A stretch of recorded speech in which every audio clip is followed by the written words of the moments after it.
ভারতের ত্রিপুরার ডুম্বুর জলবিদ্যুৎ প্রকল্পের বাঁধ খুলে দেওয়া হয়েছে। হু হু করে বাংলাদেশে প্রবেশ করছে পানি। স্মরণকালের ভয়াবহ বন্যার কবলে ফেনী অঞ্চল। এরই মধ্যে বানের তোড়ে ডুবে গেছে ফেনীর ৩টি উপজেলা। পানির নিচে ফুলগাজী, পরশুরাম, ছাগলনাইয়ার শতাধিক গ্রাম।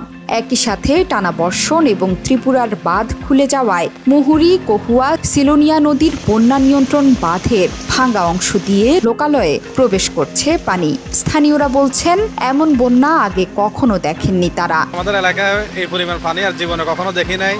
রাস্তাঘাট, বাড়িঘর সব ডুবে গেছে। আরে বাবা, তো পানি সবসময় উঠে, আমরা তো জানি না এরকম পানি উঠবো। পরে মাল সামানা কিছু বাড়ি করতে পারছি না, সব পানির তলে। আমরা কই থাকবো, কি করবো, জায়গা পাইতেছি। পানি আসবো না, এরকম পানি তো সবসময়, এরকম পানি আর কোনোদিন আসবো না। এই কারণে আমরা কিছু বার করি না। শুধু আমাদের ছেলে মেয়েদের নিয়ে খালি পরনে কাপড় লইতে বাড়িয়ে গেছে। টানা ৪ দিনের ভারী বৃষ্টি ও ভারতের উজান থেকে নেমে আসা পাহাড়ি ঢলে ৩ উপজেলায় পানিবন্দী লক্ষাধিক মানুষ। উদ্ধার কাজে সেনাবাহিনী ও কোস্টগার্ড সদস্যদের সহযোগিতা চেয়েছে ফেনী জেলা প্রশাসক শাহিনা আক্তার।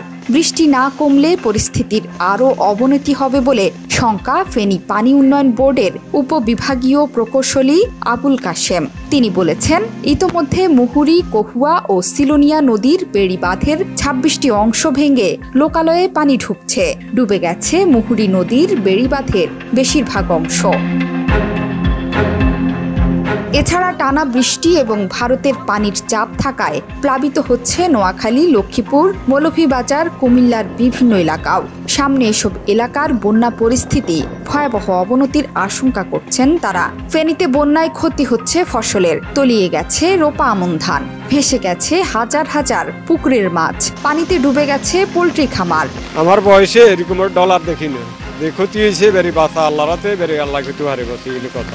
অত্র এলাকায় সবগুলো পুকুরের মাছ ভেসে গেছে ডলের পানিতে। ৪০-৫০ বছরের ভিতরে এরকম পানি আর দেখি না। এরকম পানি অনেক পানি হয়েছে, আর দেখি না। মূলত ভারত থেকে পানির চাপ বাড়তে থাকায় পরিস্থিতি ভয়াবহ রূপ নিয়েছে। টানা বৃষ্টিতে ভয়াবহ বন্যা দেখা দিয়েছে ভারতের ত্রিপুরা রাজ্যে। এখন পর্যন্ত ৭ জন নিহতের খবর পাওয়া গেছে। নিখোঁজ আছেন আরও ২ জন। আর এই বানের তোড়ে ডুম্বুর জলবিদ্যুৎ প্রকল্পের বাঁধ খুলে দেওয়ায় বিপদের সম্মুখীন বাংলাদেশও। ভারতীয় সংবাদ মাধ্যমগুলো বলছে, ত্রিপুরায় ৪টি নদীর পানি বিপদসীমার ওপর দিয়ে প্রবাহিত হচ্ছে। এর ফলে নিরাপদে আশ্রয় নিয়েছে ৫,৬০০ পরিবার। ত্রিপুরার গোমতী জেলা ম্যাজিস্ট্রেট সামাজিক মাধ্যমে জানিয়েছেন, গোমতী নদীর পানি আরও বাড়তে পারে। এ কারণে ডুম্বুর জলবিদ্যুৎ প্রকল্পের বাঁধ থেকে পানি ছাড়তে হবে। তিনি জানান, বুধবার স্থানীয় সময় সকাল ৮টা৩৫ পর্যন্ত বাঁধের ৩টি গেটের মধ্যে একটি খুলে দেওয়া হয়েছে। আর ডুম্বুর বাঁধের গেট খুলে দেওয়ায় প্লাবিত হচ্ছে বাংলাদেশের বিভিন্ন অঞ্চল। জোহরা চৌধুরী সেতু, ৭১।